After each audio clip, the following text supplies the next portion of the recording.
Let's give a big round of applause for Secretary Ernest Moniz, the nation's 13th Energy Secretary.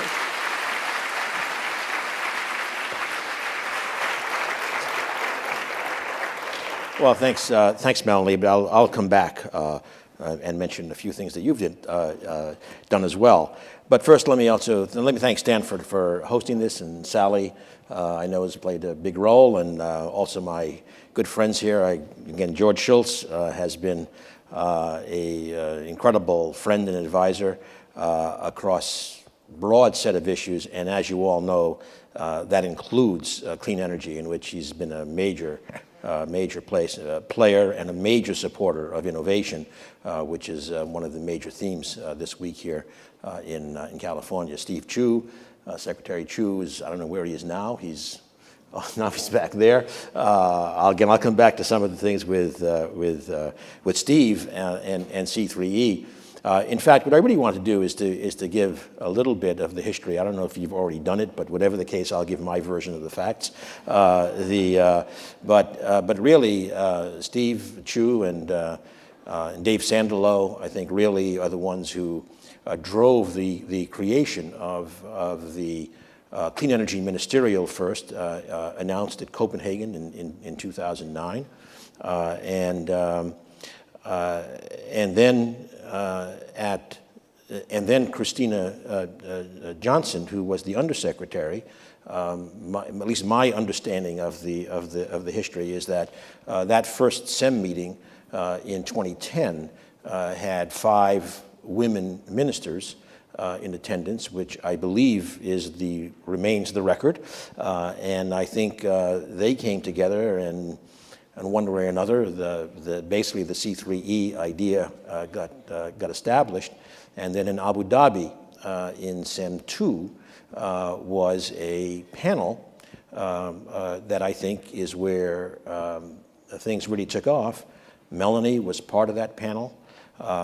I believe Jean Chu, who may be here at lunch, I'm not sure, Steve, was part of that panel, and others, of course, an international panel. All I can say is when Melanie came back to MIT, she was tremendously excited.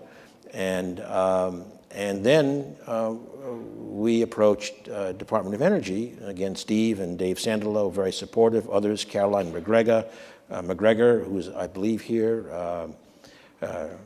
Roberta Marley. Oh, no, that's Robert Marley. I'm sorry. Who I believe is also here somewhere. Excuse me, Bob, wherever you are. But they were just equally excited, and that started the Symposium series and the awards and the ambassadors that we've had. And all I can say is that when I think back to that first meeting now in 2012, it's the first symposium at MIT, I just never forget the enthusiasm and the networking that took place at that meeting, and that clearly just meant this really had to continue with the continued enthusiasm that I think we are seeing. I might also add, I'm sorry to go back to these times, but I see Lara Pierpoint, my last PhD student, who spent an extra 2 years as she was doing many things, including helping with the C3E establishment. Sarah Kearney, I just saw this morning, another who was part of that initial group. So I think what's great is seeing the excitement, the new awardees, the new ambassadors, the international ambassadors, and yet this continuity of particularly our women in clean energy who continue to advance this. So I also wanted, by the way, one last call out I want to make or maybe 2 last call outs. One is to Raiza Ledesma, who I think did the great work with the volume, the C3E volume that I'm extremely impressed with, and also I think there's a Saudi postdoc, Dr. Malik Al-Nouri, who's here someplace, perhaps. And here, great, and part of another program which the MIT's first woman president, Susan Hockfield, was instrumental in putting together with Saudi Aramco to have Saudi women scientists and engineers come as postdocs. And another major development. And actually, I should have said that Susan Hockfield in those first days as well, not surprisingly perhaps, took an enormous interest in our advancing the C3E. But now, again, seeing this in greatly increased international flavor, international ambassadors, I think is just a fabulous evolution of this. And I think it is really important for us to continue in what we are doing here in the United States, but also to see this initiative growing in so many of our partner countries. So let me just now switch a little bit to the reasons we're here this week in San Francisco to host the Clean Energy Ministerial, the 7th meeting of the Clean Energy Ministerial, and the first meeting of the Ministerial of Mission Innovation in this post-Paris period. I'm going to be very brief so that we can have discussion and questions. But I think a very important part of the Paris meeting, COP21, was the way innovation was put forward as central to being able to meet the goals of Paris. I think it was a much stronger focus than had been the case in the past. And we know that the Paris Agreement, the Paris Accord, was a very important first step, but we cannot forget that it was a first step and that substantially increasing ambition will be needed with time as we go forward. That will call for multiple dimensions of innovation. Technology innovation, clearly, systems innovation, policy innovation, business model innovation, public understanding, innovative approaches to public understanding,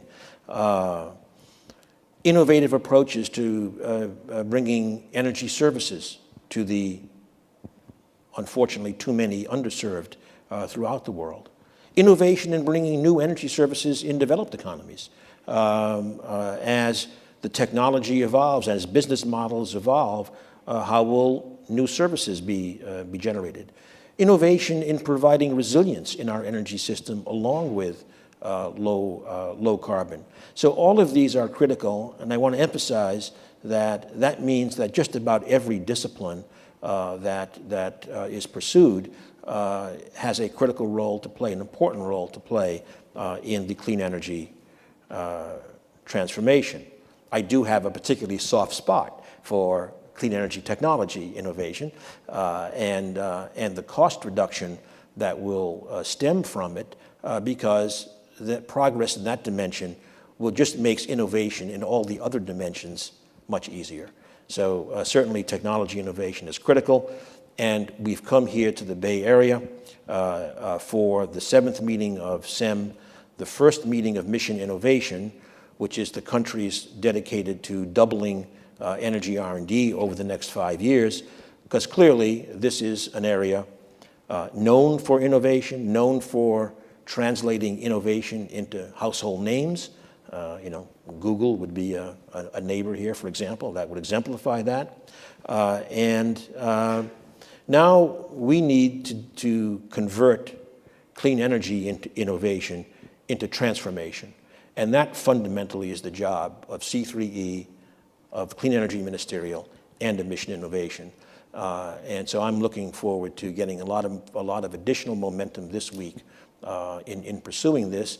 And, obviously, in the context of our administration, now with less than 8 months to go, establishing these, helping establish further institutionalization of all of these as key elements of the road from Paris. So thank you very much, and I'll be looking forward to a discussion. You mentioned Mission Innovation, and hugely important, 20 countries have joined Mission Innovation, and the ministers are here in San Francisco this week. Could you describe a little bit more about what Mission Innovation means to the United States and what our portfolio, how we envision that doubling of clean energy R&D at the Department of Energy? Well, first of all, I think we are leaving a lot of innovation untapped. And again, an example I've used many times, and with Arun here, particularly appropriate, and I think Cheryl Martin is here as well. Cheryl Martin is there, and maybe Ellen Williams is here as well. I'm not quite sure. But whatever the case, ARPA-E is a good case study in which every indication of success in its somewhat different way of doing business is there. From nearly 200 projects now being finished, 36 companies, $1.25 billion of private funding, 10 commercial products in a short time suggests a very effective way of doing business and moving clean energy forward. And yet, last year's open call could lead to funding of just somewhere between 2 and 3% of the proposal. So, I mean, it's anecdotal, but it suggests that we have a lot more capacity, and if we can open that innovation pipeline with increased support. In ARPA-E's case, we propose more than tripling the ARPA-E's budget. That is clearly going to help accelerate the clean energy technology changes that we need in this country. But secondly, the fact is, you know, putting aside discussions, which I'm happy to not put aside, of course, in terms of climate adaptation and mitigation, the fact is the Paris Accord means that every country in the world, more or less, is going to be pursuing a low-carbon agenda.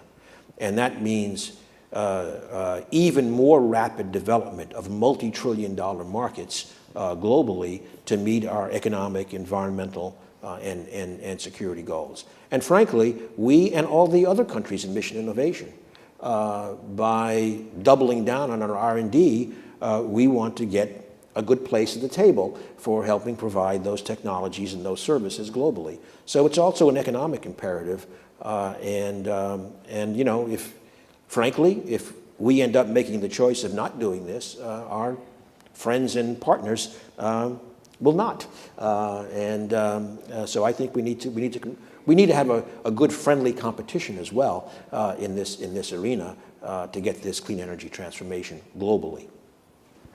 Mr. Secretary, we are nearing the end of the administration. We both worked together at the end of the Clinton administration as well. I think that we spent a lot of time trying to keep the lights on in California at the end of the Clinton administration. One of the last things we did.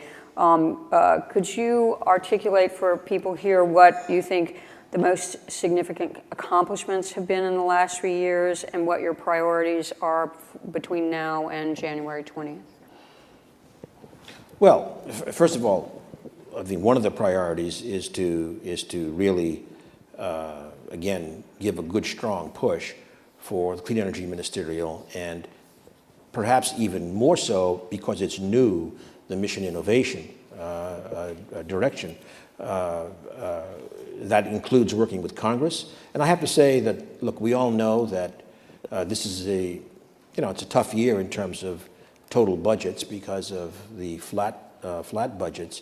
But within that, I do want to emphasize, first of all, the President in his budget proposal to Congress did, within the constraints of appropriations, propose a 21% increase.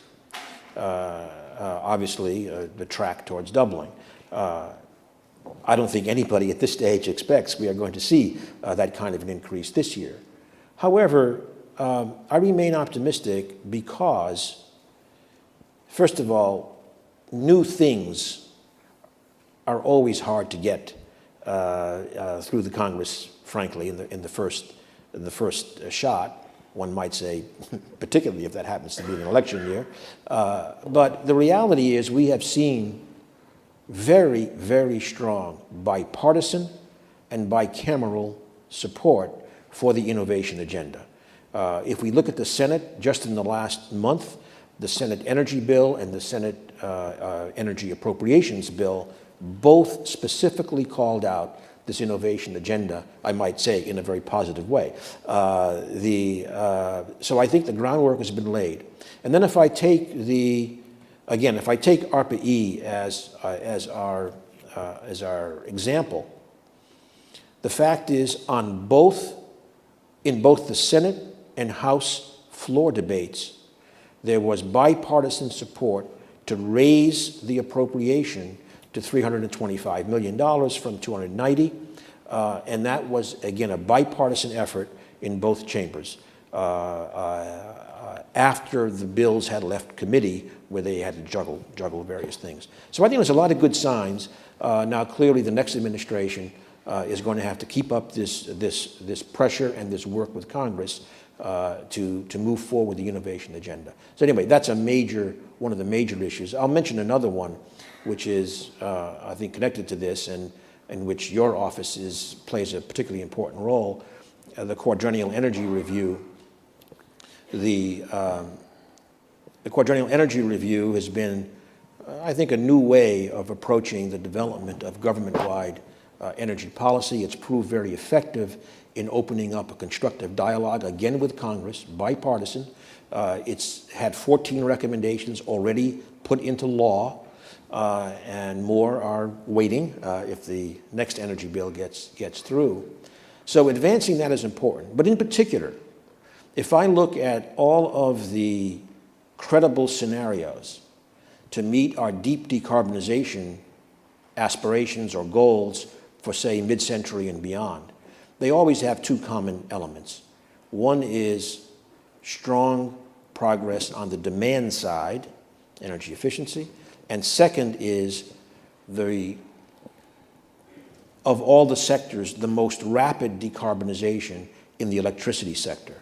I mention that in this context because, again, towards the end of the administration, one is the next installment of the QER will be an end-to-end look at the electricity sector, which again is critical for decarbonization, including technology, but also including things like how are we going to do valuation of things like electricity and grid services in a world with new technology, with distributed generation and other kinds of new developments. And similarly, running through the tape on our aggressive energy efficiency standards approach is also part of what we very much have in mind for the rest of this year.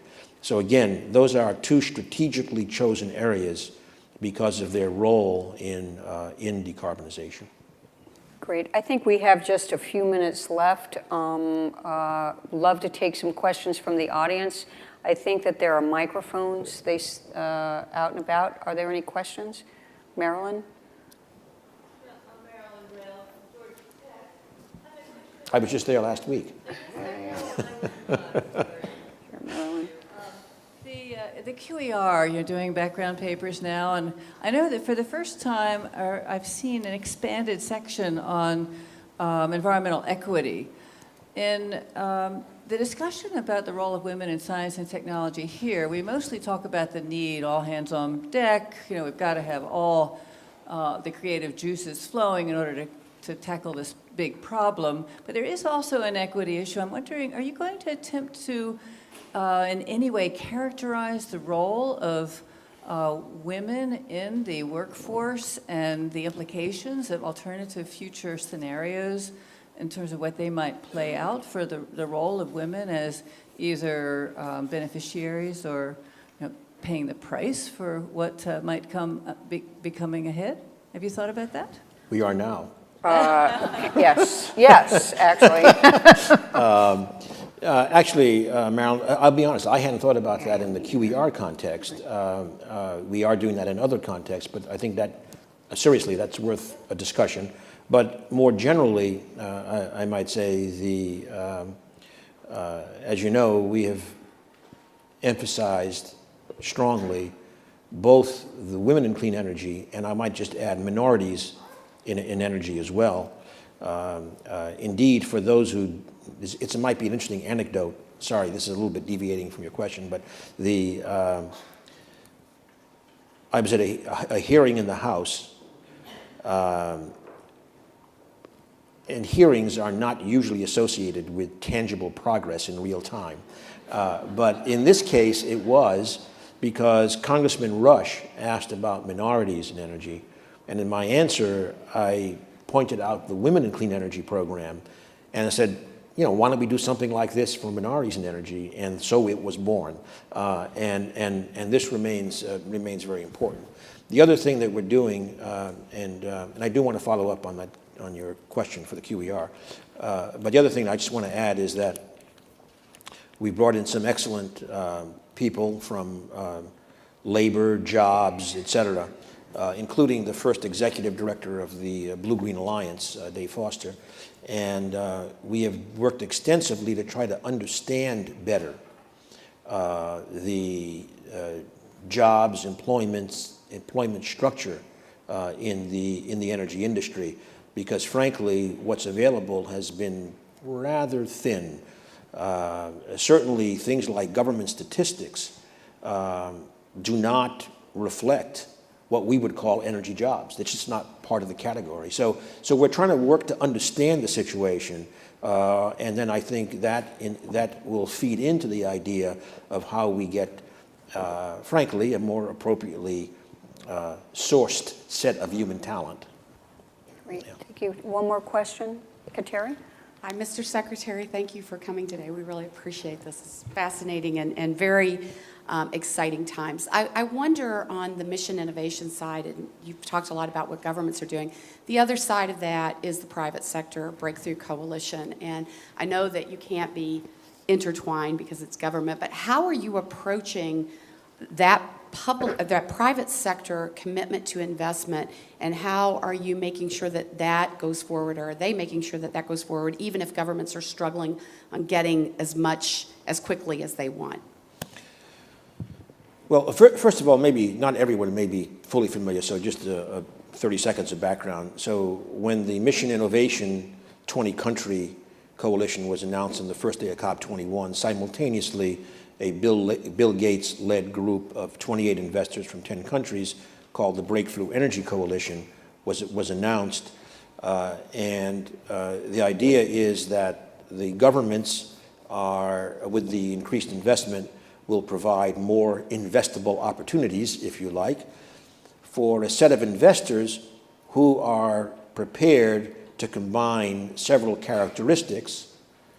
One is patience, the recognition that investing in the energy space, there has been some experience in this part of the country in misestimating the time it takes for energy investments to mature, to scale.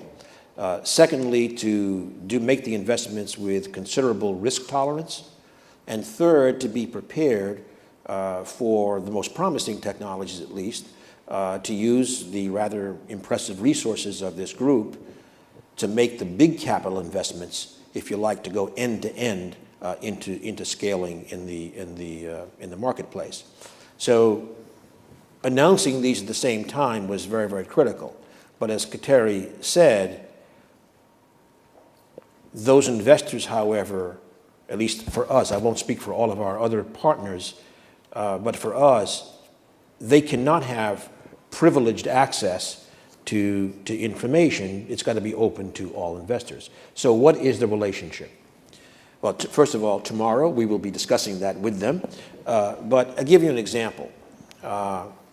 We have had 6 working groups of mission innovation working, and I saw Bob Hamilton there. Canada, for example, has played a lead role in a road mapping working group. I think I got that right, Bob, right?